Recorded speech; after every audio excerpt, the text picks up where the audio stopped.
All right, everybody, welcome back to the show. Michael, thank you so much for joining me today. Oh, thanks for having me on, man. It's great. Yeah, glad to talk with you a little bit. Before we dive into any of the questions about career, about filmmaking, about the work you're doing right now, I want to go back to the very beginning. Like, tell me a little bit about childhood Michael. What was going on in your life? What were your Oh my God. influences, kind of feelings at that time?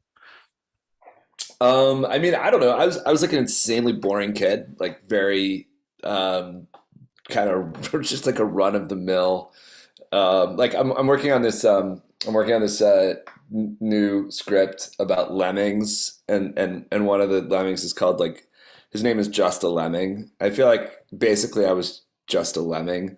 Um, I don't. I mean, maybe that's a little harsh, but you know, I did love acting, but I loved everything else too. I liked soccer and basketball and, So you were running a around and standard edition child, straight yeah, off the press. exactly. Exactly. It's really, whatever.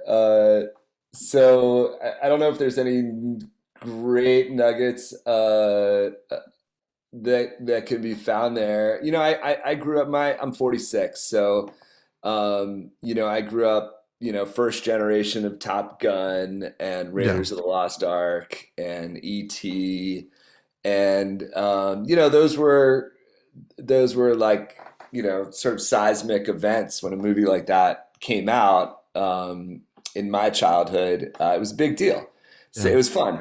Was And it was it seismic in a sense? I mean, where it made you like want to be those characters, or was it something where you're like, how do they make the? Because I look at that period of time and I'm like, how do you watch movies and not want to be a filmmaker? Like, it seems like there'd be some impression there. Like, what was that impact on you? Definitely. I mean, first of all, I wanted to be Indiana Jones. Like, I still want to be Indiana Jones. Who I went doesn't? out. Yeah. Who doesn't? Like, I have the leather jacket. It's like so dorky, but like I still like feel like, wow, that was it. That's the guy that I want to be. And so there was that, and then yeah, I mean, my friend and I, my friend Andy had he had like a high eight video camera. This is like mid '80s, and he was like the first one in our friends to get that. So we used to go off and we used to make these kung fu movies because we figured out that if we fought at a normal speed, a relatively normal speed, and then we played it on the TV on double speed, it would look awesome. Like it would look like Yeah. a real kung fu movie. So we had to teach ourselves how to like speak really slowly so that when you played the tape at double speed, it would everything would work out. Mm, But that's like 1980s kids special yeah. effects stuff. We even figured out how to do some like green screen stuff, and so we were like playing around. It was this like hapless kung fu expert who always attacked the wrong guy. That Right. was our running joke, running series, and it was fun. It was really great. Yeah. I never really thought anything was going to come of it, but Sure. Yeah. What did you think was on the horizon for you? Like, did you have any plan for like, oh, this is what I'm going to be when I grow up? This is the direction. Did you have pressure to be anything specific or? No, I mean, I was kind of, as I said, I was kind of like just like figuring it out one day at a time. Movie making kind of seemed like too glamorous for me. Like it Mhm. seemed too far afield, like the kind of thing that I was never actually going to be able to do. I didn't even really imagine it Right. for a while. I do remember when I was in college, finally sitting down to watch The Graduate, Hmm. and that to me felt like a different kind of movie. Yeah. It sort of blew my mind. All of a sudden, there was this movie that it wasn't like some grand adventure that I could be a part of. It's just felt like the whole somebody had gone out and made a whole movie just to talk to me about how Yeah. my life feels, Huh. and like discovering an old poem or something that just absolutely captures you. And so I that was the moment when I think I very first thought about filmmaking as something that made sense to me, Mhm. um, that was, that had some connection to, and then but I didn't even apply to film school like after that. I applied to like a bunch of theater programs, like theater writing programs. Um, and then I didn't even go. I went to grad school for something else, for like, international politics. Right. Um, Something you're going to use, immediately after. yeah, I mean, total. I mean, right, like just a total waste of time. But Yeah. um, uh, I think I mean, I don't know where to go with it really, but it really hit me like uh, when so after grad school I went to go work for the State Department. I was an analyst at the State Department because I had done all this other work to get there, and I hated it. And I Yeah. realized that the one thing that I really wanted to be doing was writing, Yeah. because I would sneak off. I would take the longest lunch break that I could, and I would just like sneak away with a journal and a pencil or a pen, and just write out stories and script ideas and stuff. Yeah. Yeah. How long did Yeah. you write before you're like, okay, I think I have something that I should try to show somebody? Oh God. Man, I don't know. I showed some embarrassing stuff to people all along the way, I guess. Just you don't really realize like what a finely I think for me, I didn't realize what a finely tuned automobile, like a proper script is. Yeah. And, you could put like four wheels and even like an engine, you could put that out there, and you don't realize that how shitty that looks to people Right. until it's at the point where like, wow, it's got to be really really good. Like I remember I wrote a really like I had a friend of mine was shot and killed in the Middle Mm. East, and I wrote a screenplay. My first screenplay was kind of inspired by what happened to him, Yeah. and I showed that to somebody in Hollywood that I happened to know through a friend of a friend, and they just kind of like yelled at me that it like wasn't formatted properly. Hmm. And I was like, I didn't give a shit that it was formatted, but it's like my friend was shot and killed, and like here's Yeah. like my blood and tears on the page, and what I thought was this like amazing story, and at least was like a meaningful story to me. And I mean, I had like you know cried and cried when I was writing it, and also it was the first feature length script that I had written, so I was really proud of it. And I sent it off to this guy in Hollywood, and he basically wrote back like, "I'm not going to read this. It's not even formatted right. Like, fuck off." Yeah. And I was like, "Oh my god!" Like, and like at the time, what's running through my head is like, "What an asshole," But like looking back now, no, like I just wasn't. Everything happened as it was meant to happen. Like that was the lesson I was being taught for free. Format your stuff correctly, Yeah. right? Like that's it. Just format your stuff correctly. It's not a hard lesson, Right. but that was one of many, many things to Sure. learn along the way. But Sure. Look, going that route, and this conversation comes up all the time, the film school or no film school. And, there's people on both sides that go, you need to go, you have to go. And then there's the people that go, don't ever go. It's the biggest waste of time, but there are things like you hear stories about, oh, your script isn't formatted the right way. It doesn't get read, or or you're trying to get funding and you're, what have you worked on before? Like there's all these conversations that come up for you. Not going the film school route, how did you go about learning this? Was it just looking at other scripts? Was it finding mentorship? Was it a little bit of all of the above? yeah, it was all the about. No, there wasn't much mentorship out there. Yeah, I mean, I used to buy scripts. Those guys who have tables, down at Astor Place in New York City, they've got like tables. I still remember buying like Star Wars and Raiders and going through them and being like, oh, okay, this is how you do it. This is how it's formed. I get it. Starting to put together. Bought all, so many books, you know, at the bookstore about how to write scripts, structure scripts, all that. You read it. Um, you know, I mean, that stuff is I don't, it's not complicated. You just, it's, you know, you just do it. I don't think you have to go to school for it. Right.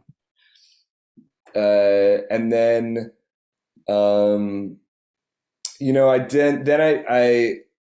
got really excited about this story that I discovered, that to me was kind of like, it was kind of like a mix of all these worlds that I had been in. So I read this book about this 23-year-old grad student that discovered, this is in 1971. He discovered that the vast majority of the heroin trade around the world was actually being run by the CIA, and he set out to prove it.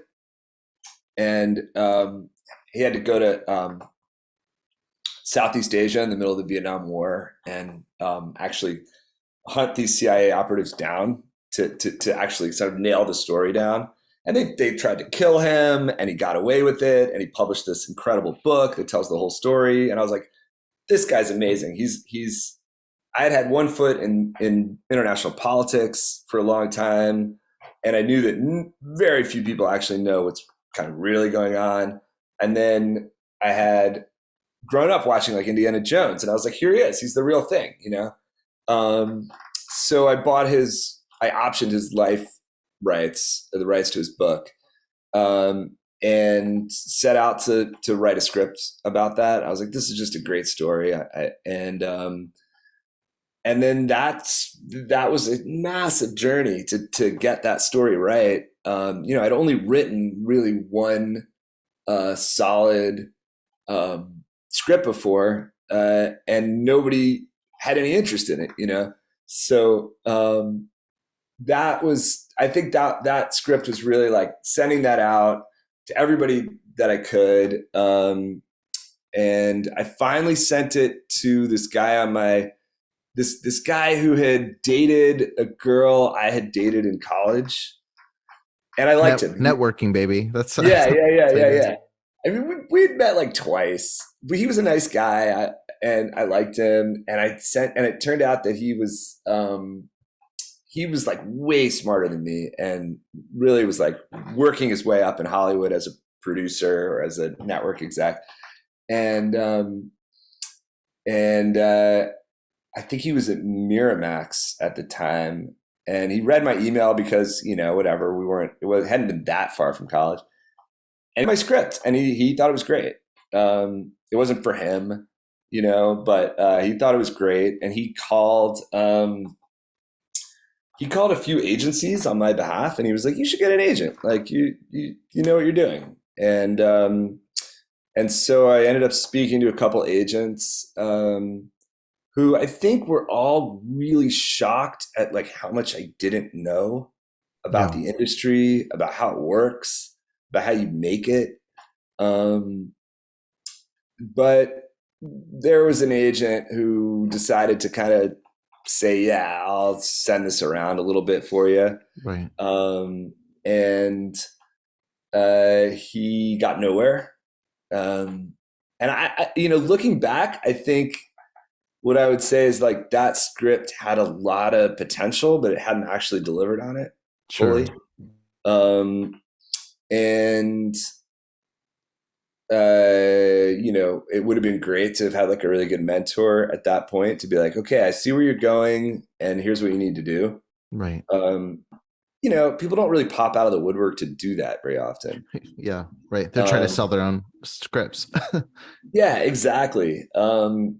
I mean, I remember I ended up talking to through a friend, I ended up talking to the guy who wrote JFK with Oliver Stone.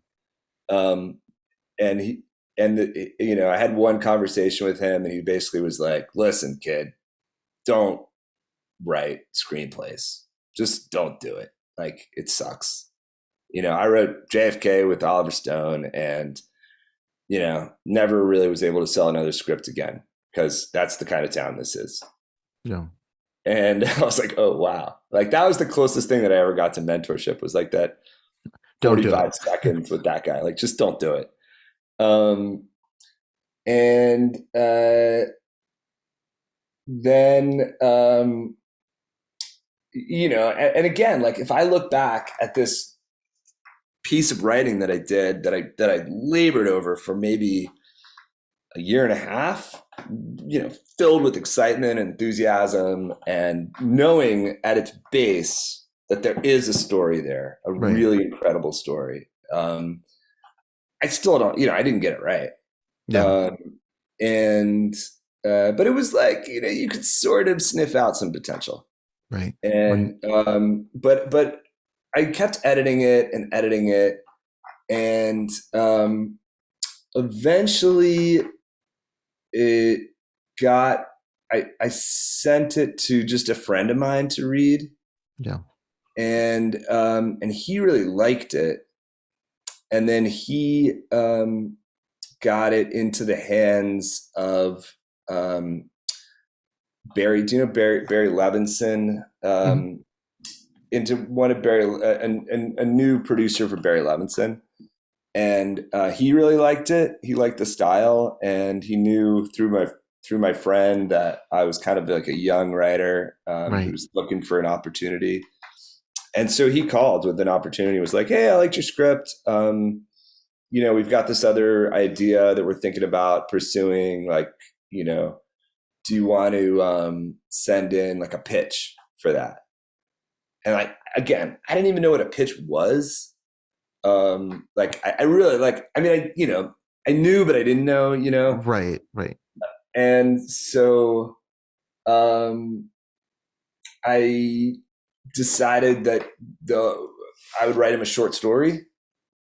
And so I wrote him a short story, like really intensely, spent like 3 days just like smoking cigarettes and drinking coffee and writing. And he really liked that short story. And I got that's how I ended up getting hired to write my first movie. Okay. So yeah, I was because when I was looking at the Bay and looking at the type of then Barry Levinson being attached makes no because it's such a weird in his filmography. It's such like a different movie. Like it's such a different vibe and such a different style than I think what you're used to seeing. Like all of the other movies he's worked on. So he reached out. He reached out to you then. Yeah, yeah, it makes no sense. The whole, Yeah, the whole this thing really makes makes no less sense. sense. But he reached out. So he reached out with the story of the Bay. Like he reached No, out, or was it a totally different project at that point? he reached out. Okay, so And for those he, listening, this is the director of like Rain Man. Okay, so it's a that's what I mean. Like this is a departure from his normal vibe. oh yeah, I mean The Natural, you know, Good Morning Vietnam, these big, giant, sweeping, you know, pieces of film history, Yeah, De really. You Niro know, drama is like all down the line. yeah. I mean, it's just it was totally insane that they were even calling. You know, it made no sense, but it happened.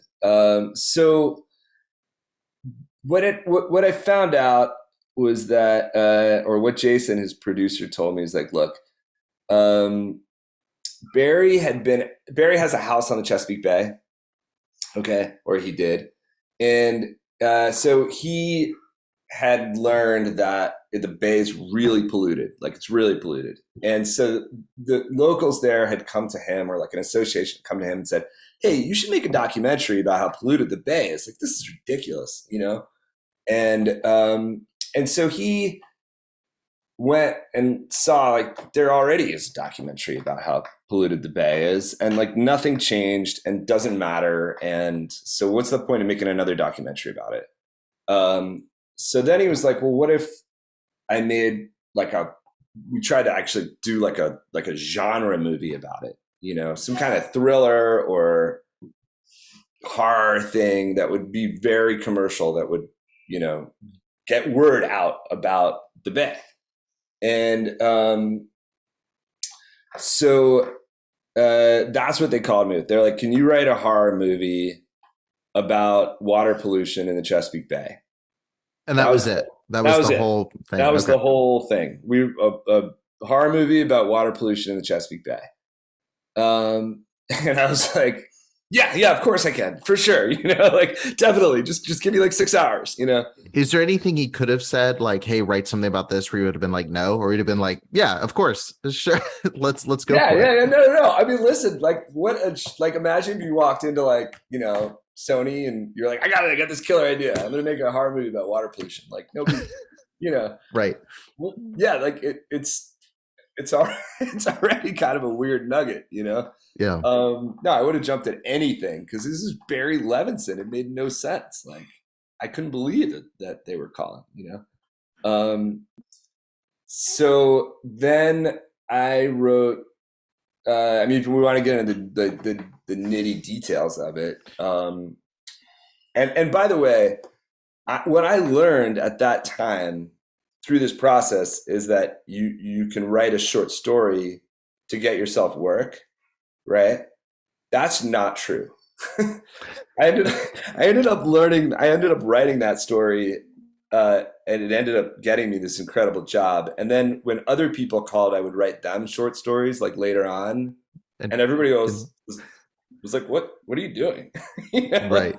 What is that? It worked because they were already wanting you.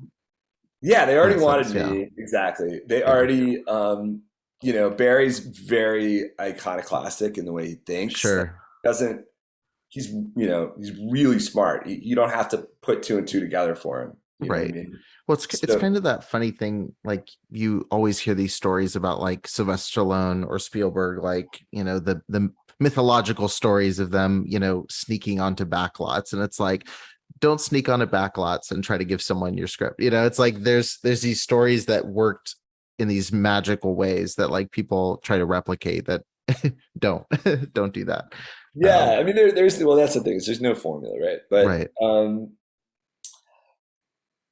So anyway, I mean, so I wrote this story about this couple that like drives up upon this small town on the bay, and the whole town's dead, or most of the town's dead, and they have to figure out what the hell happened in this town. Right. And I don't even remember all the details of the story. But that was like the basic premise. And then it turns out that, the whole town's not dead. They're not finished dying. The water has really messed them up. And now this young couple is being pulled into this bizarre scenario. Right. Right. So that's what I sent in. It was, it was like a really like kind of traditional, horror short story. And then then I got a call from Jason saying, yeah, Barry likes the story. He wants to meet in person. And I couldn't believe it. I hadn't sold a script. Like, my agent had this like way of looking at me that made me feel like I was about 8 inches tall. Right. You're like, do you have the right number? Do you know who I am? Yeah. Exactly. Like, it was just sucked. And then here's Barry Levinson. He wants to meet. So I go in and meet him, and he ends up showing me this really crazy documentary. I think it was called 3 Shots That Changed America, something like that. Mm-hmm. And it was a montage of footage from the day Kennedy had been killed. And that's all it was. It's just a montage. It was just like, here's, the news in Indiana, and here's the news in Boston, and here's the news in Dallas, and here's the news in Seattle. And it was this really interesting experience to live a moment in time through this montage. And so he just said, I like your story. Can you make the movie something like this? So that was like the next nugget, the next koan. Like that was the guidance. I liked your story. Can you make the movie something like this? Like this, yeah. 3 shots. And so I was like, sure. And he was like, okay, write the script. Do you want all these gory details? Is this what you're because I'm curious, like, looking at it where like say the found footage angle comes in, are you approaching it? So initially you approached it very traditional, like almost like the birds, like we're going in this town. We've got, them coming upon this strange thing, which is retained a little bit in the movie. You've got this couple and they're a thread throughout. But the found footage angle wasn't even, because in my mind, again, it's like, okay, Paranormal Activity 2 years before, which I think obviously helps sell it to the studio because Paranormal Activity was a ridiculous, behemoth in the box office. Like, Yeah. but for Levinson, it was more, here's the approach of, I saw this footage. Can we mimic that feeling, like that news kind of approach? Hmm. Which honestly makes sense because there is something of Levinson in that style, and obviously it's in the script as well. But like when you're watching, I always say with found footage, like it really does come down to writing and the performances, whether or not the movie works. Because if there's bad acting and found footage, it just looks like a really cheap movie. But there is something like when you're going through all the parades, you're going through all this, like that footage feels like actual B-roll of you know what I mean? And I feel like you can sense like a guy like Levinson is shooting that stuff as opposed to, the low budget, a group of college students go out and shoot with their friends and add some, you know what I mean? Like there's that realness to it and that kind of American celebration vibe happening there. So I was curious at what level that came into the script, or if that was something where you come in with a script, the studio goes, can you make it found footage, which was the call for Oh, a lot no, of the no, no, stuff in the no. So beginning. it was at this point then, after he showed me the Three Shots documentary, Yeah. then I was like, okay, yeah, we can make it so that we're looking at it from all these different Yeah. perspectives, right? And then the question becomes like, how, how do you tell a story that way? Mhm. And how do you will that work? Like, Yeah. if we don't have a protagonist that we're really following throughout, Right. will it work, and how's it going to work? And Right. those kind of questions. And you have that Uh, question that every found footage movie has to grapple with is like, why are they filming when all this stuff is happening? yeah, exactly. But I loved that constraint, and I think, I mean, one of my problems with the final cut of the movie is that there's like a little bit of really kind of silly commentary about, like, meta commentary during the movie of like, Mhm. oh, are you sure you should be shooting this, and that kind of thing, Sure. which I never wrote, and it killed me that stuff like that made it into the movie. Right. Um, but one of the really great and fun things was just coming up with every possible reason that somebody might be Yeah. shooting footage. So I actually think like that was a positive constraint in terms of making the movie. Right. Um, yeah. So going back to the drawing board, like how much did that change that original script? Because like I said, that you have the couple coming in by boat in the front of the movie, but how much did that shift the entire first two acts, or was it all very similar? You just kind of swapped out characters to be this reporter figure. Yeah, I would say the original story really like just became like, I don't know, 15% of the ultimate movie. But Gotcha. it became like, what I ended up doing was like trying to create like 6 or 7 or 8. It's been a long time since I've thought about it, but narrative threads, Hmm. and that became one of them. So the Yeah. idea was like, okay, now we're going to take like six or 7 short stories, and we're just going to weave them all together Right. into like a whole story, Mhm. and then we won't get to see everything from every story, but we'll Mhm. we'll know enough from all the other stories that even if there's only 2 scenes with one guy, we understand everything that's happened, Right. in between, in this guy's life. So, um, yeah, I mean, I think that uh, I'm trying. It's been so long, but really like the fundamental pieces were that story. There was a play by Ibsen that I read. I had read relatively uh, close to that moment, that was literally about like a town grappling with the economic consequences of like the fact that they pollute and what to Yeah. do. I'm pretty sure that they stole Jaws from it as well. You know, Right. like a lot of people compared my movie to Jaws. Like I had Hmm. never once thought about Jaws, but I Yeah. was totally ripping off Ibsen, Right. and so did they. You know what I mean? Like, Sure. so that was it. That was an angle, and then you know, then it was just like seeing to what degree this whole thing would would play out. Yeah. Yeah. I know I know that when the movie was coming out, there's like a lot of talk of like, okay, this is 80% true. Like that was like the thing that got said a lot. This is 80% true. And obviously, that stuff gets hyped up when selling these kind of movies. What was kind of was there any research that was being done that was like, okay, this is like, were you approaching it trying to make it where it's like, this is semi probable that some of this could happen versus like, I mean, obviously toward the end it goes pretty crazy off the rails, I think, in a cool way. But like, how constrained were you to like keep it where it could be somewhat realistic versus, at the end you could have switched into now there's zombies, you could have gone full blown, crazy mode at the end. Yeah. I mean, I really wanted it to.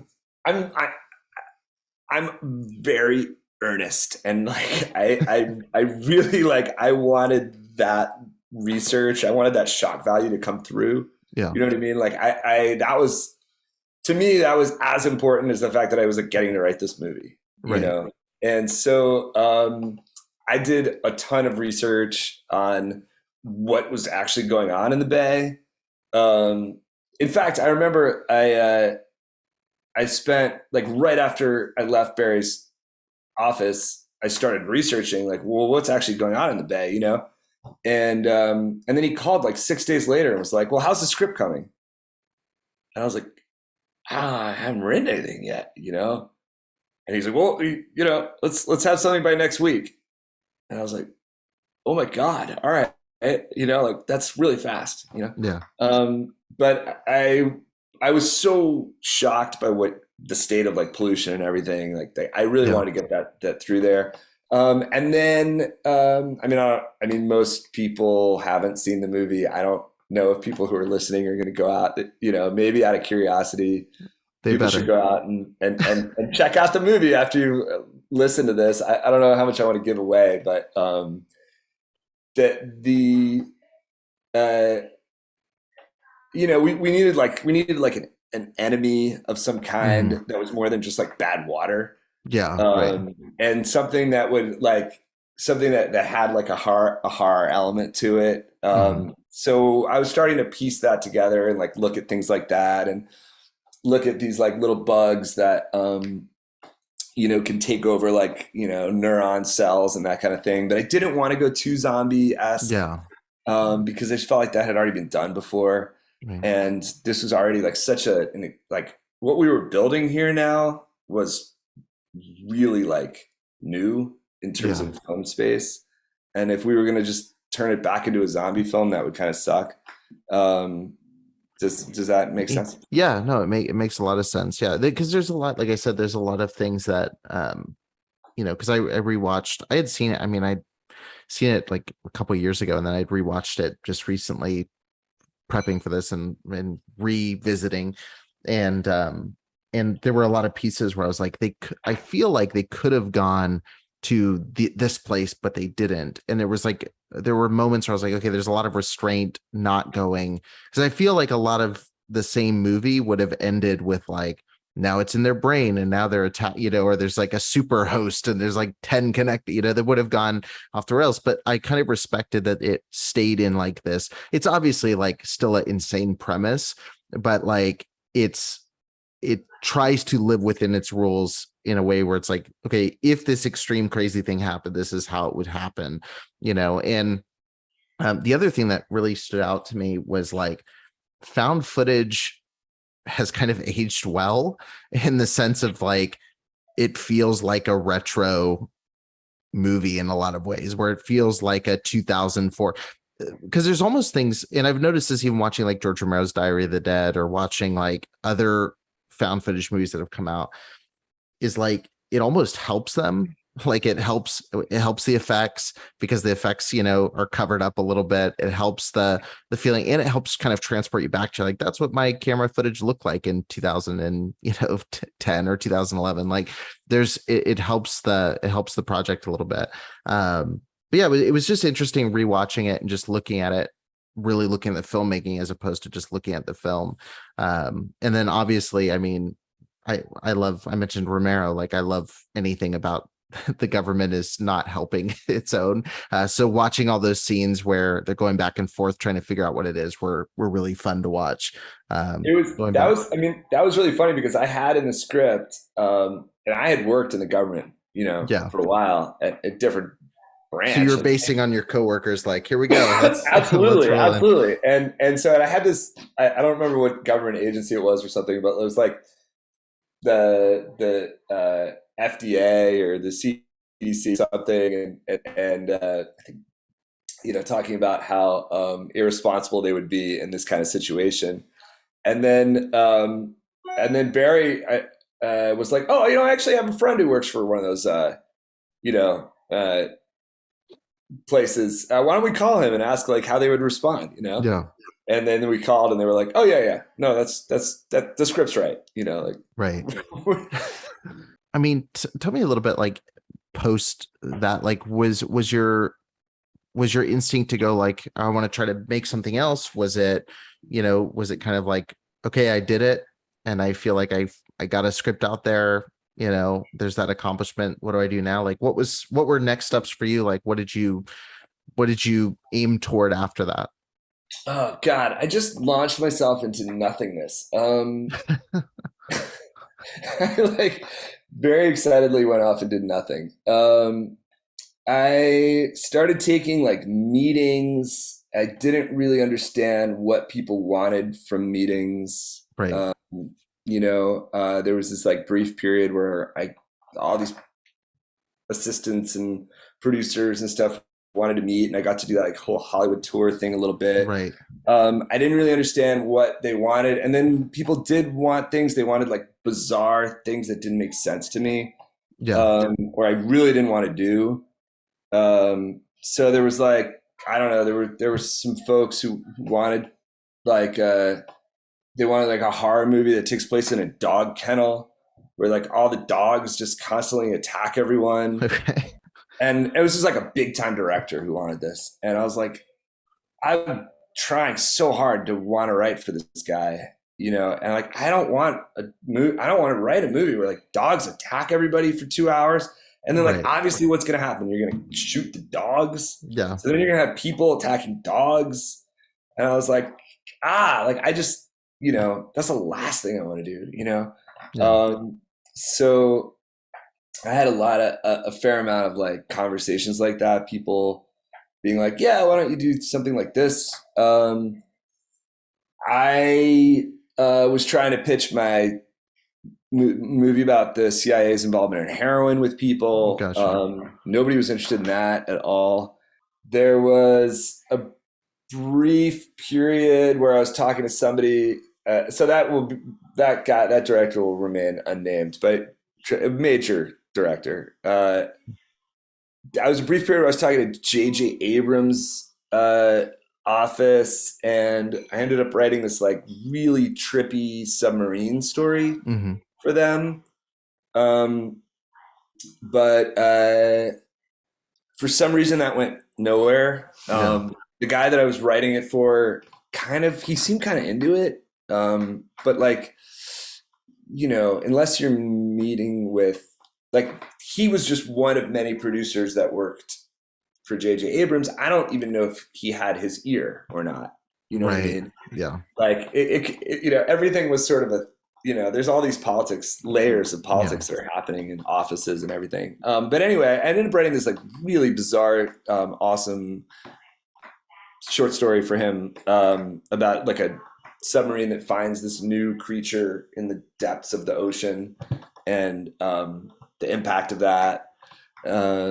and that went absolutely nowhere. I ended up pitching a bunch of weird horror movies to various directors. Those all went absolutely nowhere. And was that out of you pursuing like just similar to what you had done with the Bay, or was it something where it was like you were interested in that genre? Like, did you feel like you needed to pitch in horror because that's what you had proven that you had done, or was it?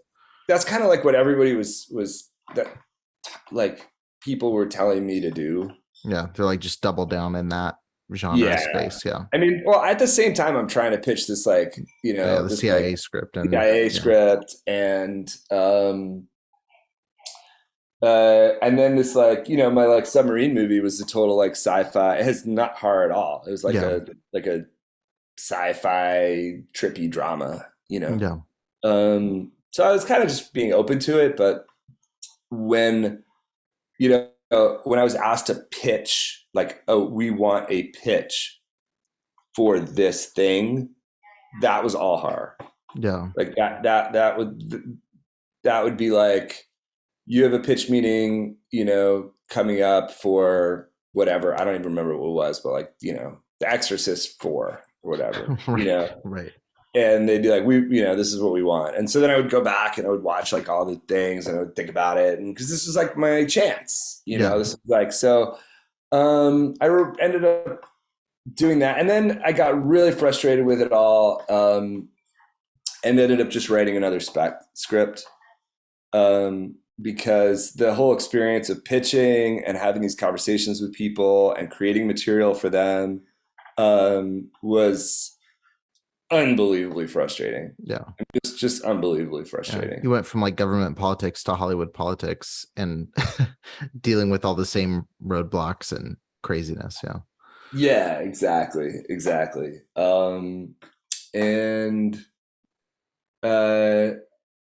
So I threw all my effort into just writing a spec script idea that I had.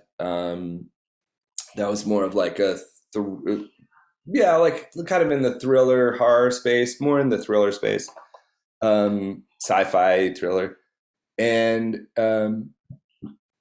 then that script I sent to my agent and got a really good response on that, and ended up my agent ended up sending that to two of the producers who had produced The Bay, and they basically fought over it a little bit. And so I got like a little bit of a bidding war going on for that, which was really exciting. Yeah. And so I sold out like right away. And that was great because it was like, oh, awesome. Okay. Yeah. And now we're in great shape. Now I know what I'm doing. I've sold 2 movies. So now then I was starting to like feel it. I was like, okay, here we go. My agent like called with this other director and he was like, they want to hire you to write a script based on this concept. And they showed me like a short film that they made. And I was like, great, let's do it.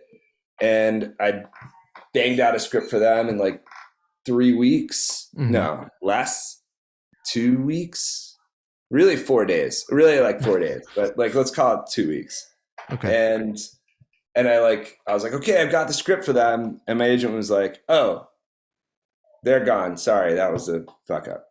And I was like, I just killed myself to write this, script for these guys. And he's like, well, you shouldn't do that. Right. And I was like, and that's what everybody in Hollywood will tell you. Like, as far as I'm concerned, everybody's constantly telling me, never write a word for anybody until there's a signed contract. Right. That's what every single agent manager will tell you. Okay, that may be true, but if that were true, you'd never get any work. Yeah. Like I would never have gotten any work. Right. Yeah. Anyway. Well, before we transition kind of what you're working on lately, I am curious to know, and I think you kind of answered this, but like there's a lot of people I think coming at it from the art, and I noticed this from photographers, filmmakers, videographers, like it's one of my big, you know, one of my big frustrations with like the photography community. So I shoot. So like I love filming, I love doing stuff. And like I've done a lot of free work to open doors to get other projects, you know, like that's to me, like that's the approach, you know. It's like I'm going to work with somebody, I'm going to offer value, and then, you know, that pays off in some way down the road. And then you have other people who go like, don't ever work for free, you know, don't ever do that. Like, do you feel like more people should be willing to do just put out work? Do you think there should be more? Because it seems to me like the people that advise you not to do it are not the people that are going to make things happen. It seems like the people that actually control and are able to hire are the ones that are looking for people who are already putting work out there consistently, you know? I mean, honestly, far be it for me to give advice to anyone. You know what I mean? Like, I don't. I could give advice, but I can't tell you whether it's better to follow it or to do the opposite of what I Yeah, no formula. and you know. But my experience has been that I've lost a lot of work because I wrote something bad that people didn't like.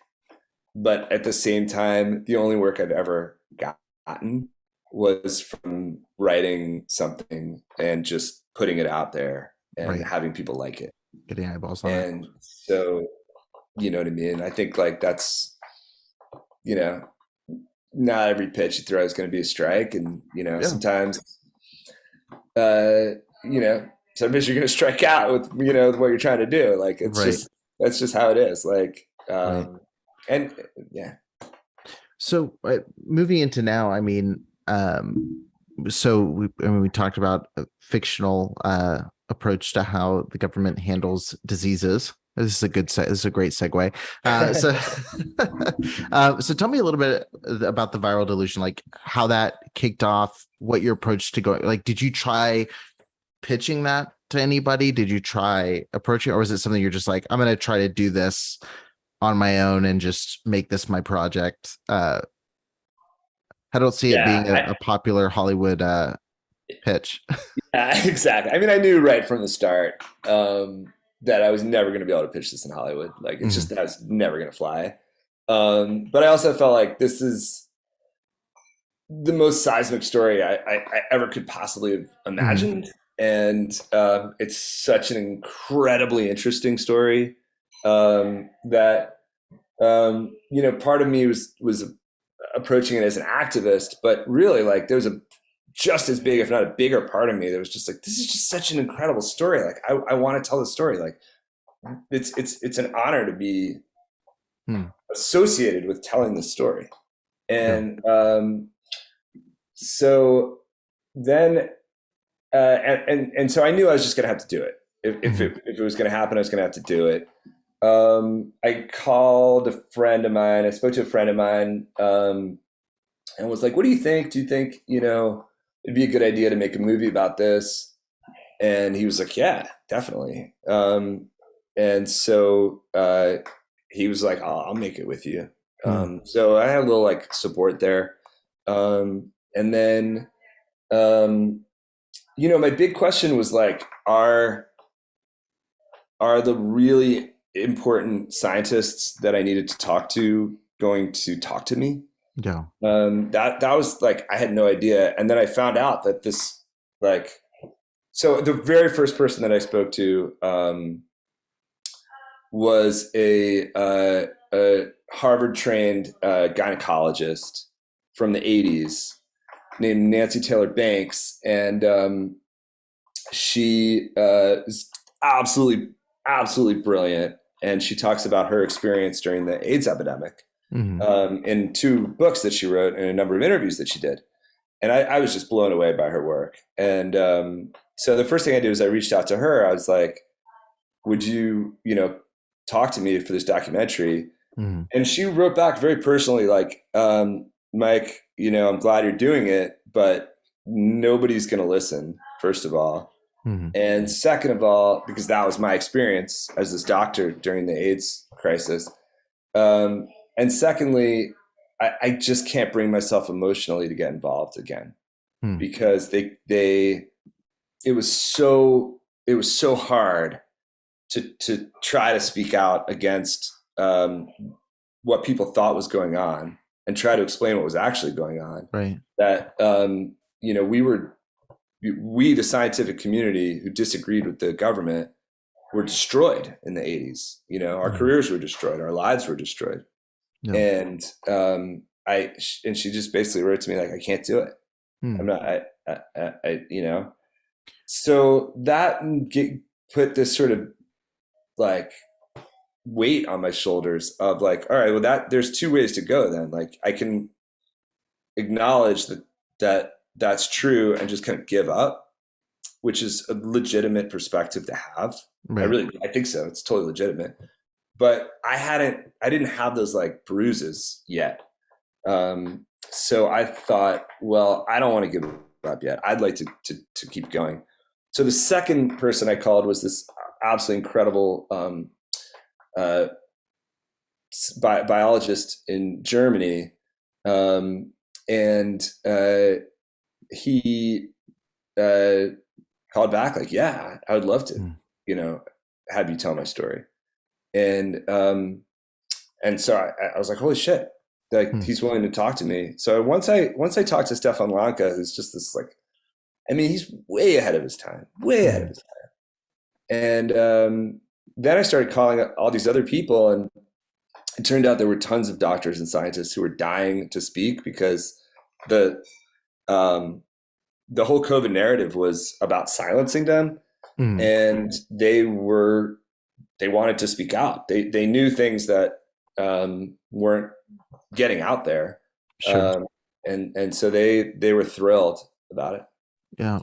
Yeah. I was curious, like approaching it and addressing the subject. Like obviously it was a I mean, still is a super politicized thing.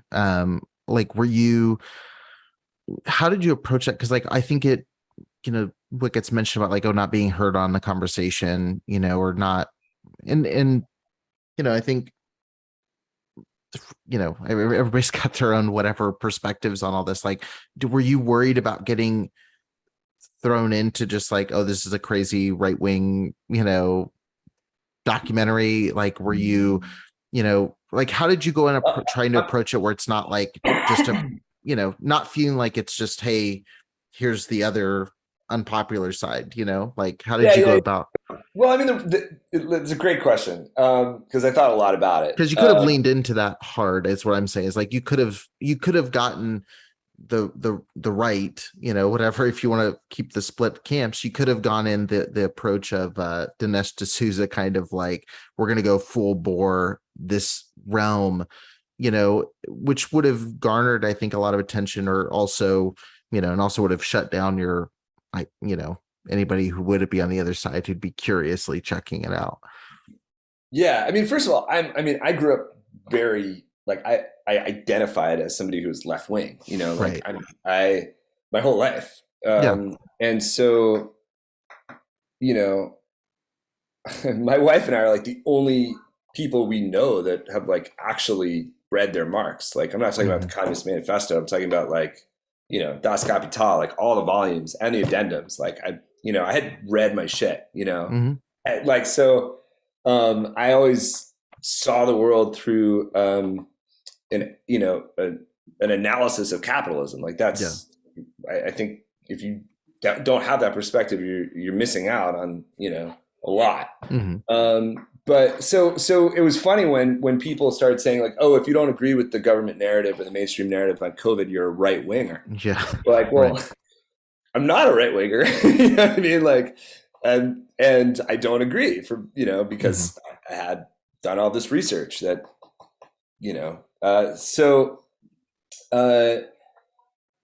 I wasn't really worried about that whole right wing thing because it's not who I am. It didn't really trigger anything for me.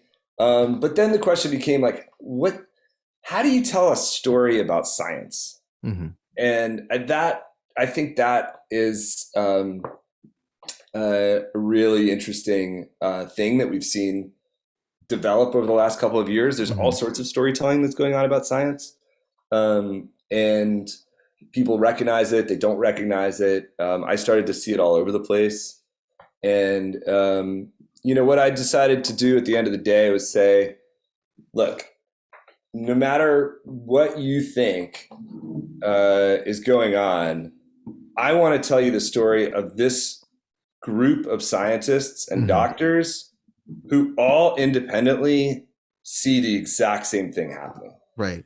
And it's totally different than what you've heard. And that's kind of magical and amazing. So Hmm. let's see, why do these independent doctors and scientists who aren't even talking to each other, um, what is it that they're seeing? What is it that they're experiencing? Hmm. What have they seen go down? Yeah. I thought that was enough of a hook.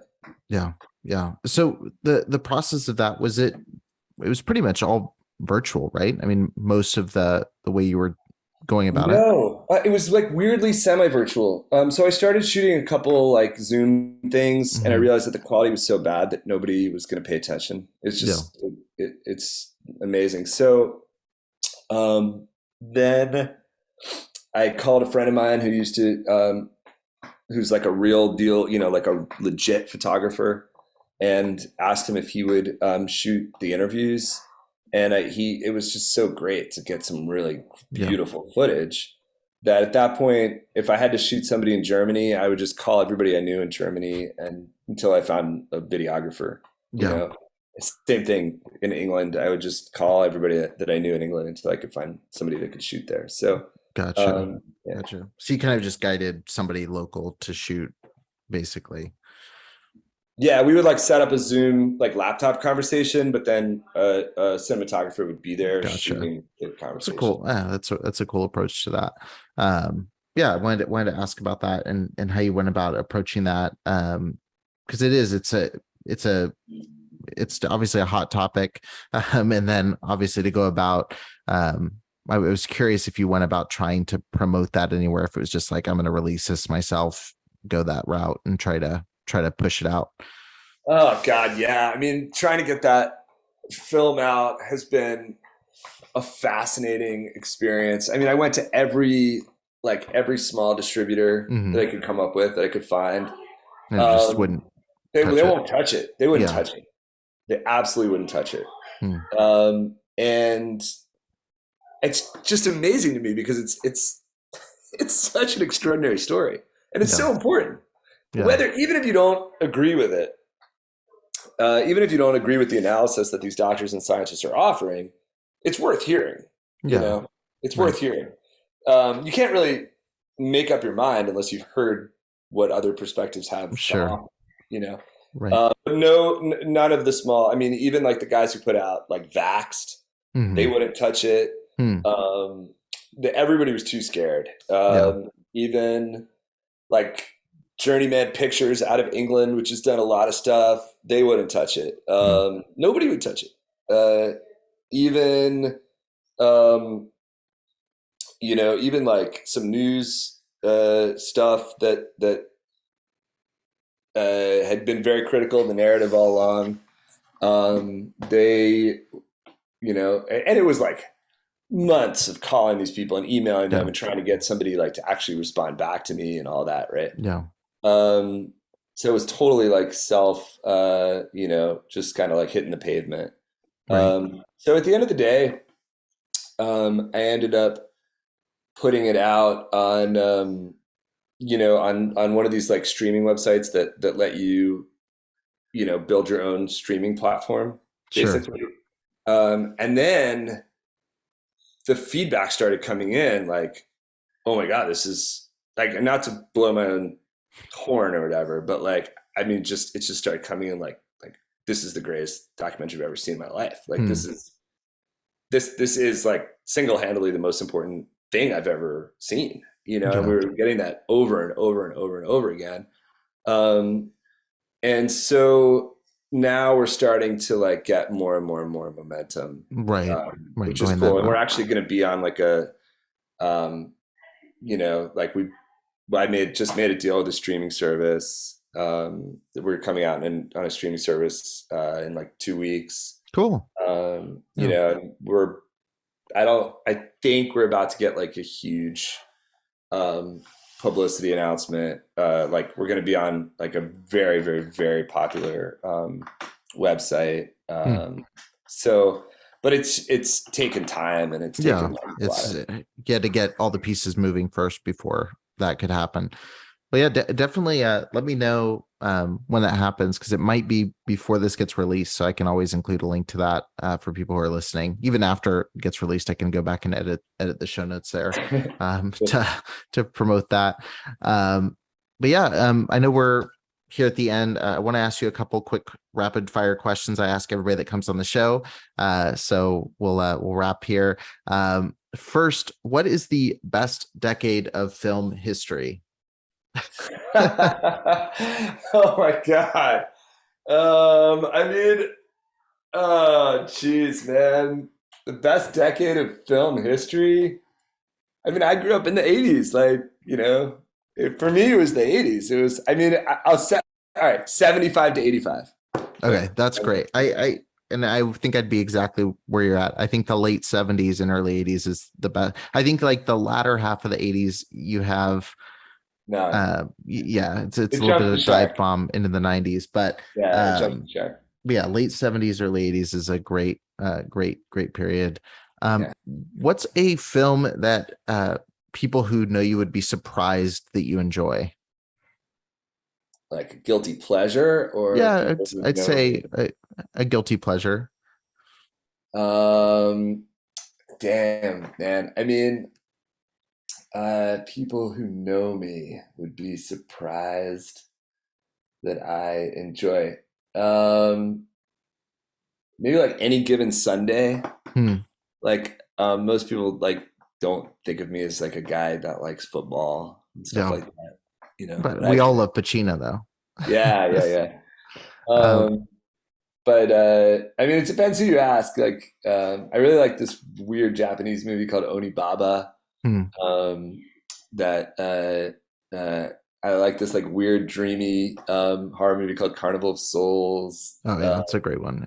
Yeah, um, there's a lot. I mean, I don't know. If you were given the green light to remake any film, what would you choose and why? Oh God, to remake any film? I mean, well, first of all, I just saw Legend last night, that like bizarre adventure fantasy with Tom Hmm. Cruise. That definitely needs a remake. That was like kind of a walking disaster, that movie. But I would love to remake that. Hey, Uh, he came back for Top Gun. We'll do Legend 2 next. yeah, That'll be the next that's legacy right. sequel. The last thing I want to see is like a 55-year-old Tom Cruise jumping around in his underwear in the forest. Like, I think we've seen enough Tom Cruise jumping around over the years. I don't know. I don't know. It's still a box Yeah, office draw. I don't know. yeah, you could be right. If I could remake anything, I don't know. I do want to remake Carnival of Souls. I've always wanted to Hmm. remake that movie. Yeah, that is a movie that I think I'm hesitant to say it could because I think a lot of the energy of that movie is that there is like a handmade quality to it because it's like just low budget enough, but it's also very well made. So like it's my fear would be they'd go the CGI like jump scare, kind of vibe with instead of that atmospheric, Yeah, because it yeah, yeah, almost I've never thought about it until you said dreamlike. It does feel very like Fulci-esque, like that same energy of like you kind of get what's going on, but it's like a little bit just in that weird dream space. But I think if you went really low budget, like an A24 style version of that would be really interesting. Like that kind of it's interesting. Start writing and start pitching this out. But no, I think that would actually be that's a really good one. I think when I ask that question, sometimes people go like, "Oh, my favorite movie, this," and then I'm like, "Why would you remake it?" So it's always stuff like for me. There's a movie called Death Dream that is about a Vietnam vet coming back, and he's a zombie, but he's basically has this Thirst for Blood, and he's changed. It's this commentary on how war changes you. And that's a movie where I'm like, with slightly better effects and like a little bit of budget, that could be a really cool movie. But I like those kind of projects. The last question I'll ask you here, you've given some advice throughout, but what's the best piece of advice you would give to someone who's an aspiring filmmaker listening to this? Don't listen to me. Don't do it, kid. Yeah, don't listen to me. In the Man. words of my mentor, don't ever do it. Yeah, exactly. I mean, what I tell myself, I don't know what to tell other people. What I tell myself is that it really is true that like every time I get punched in the face in this industry, and it happens all the time, you can actually grow from that experience. And I think that you do, again, I tell myself, whether this is true or not, that by becoming a better writer, I am becoming a more connected, like a more understanding human being. And the structure of storytelling and the structure of film, it forces you to understand like what motivates us, how we work as animals, as thinkers. If my scripts have failed, they have failed because I still haven't internalized all of that well enough yet. Yeah. And I do think that as I become a more fluent writer, 10, 15 years in now, it does help me. It's satisfying. There you are sort of approaching something that is hidden about the structure of the mind and the heart, and what lets you tell a good story. Yeah, I love that. Well, I thank you so much for taking the time to do this and have this conversation, and really appreciate all the insights into the nitty gritty details of kind of the process. And I wish you the best with all your future work. Looking forward to the Carnival of Souls remake that you're beginning right now. But thanks again so much for taking the time to do this. It means a lot to me. Well, thank you very much for having me on. As I said, I've been on like all these alternative health podcasts and shows like that, and it's nice to just go back to you're like, you want to talk about movies. Yeah, exactly. Like that's just great. No, so thank you. Yeah, thanks again, and let me know if there's anything I can ever do to support what you're doing. I appreciate it.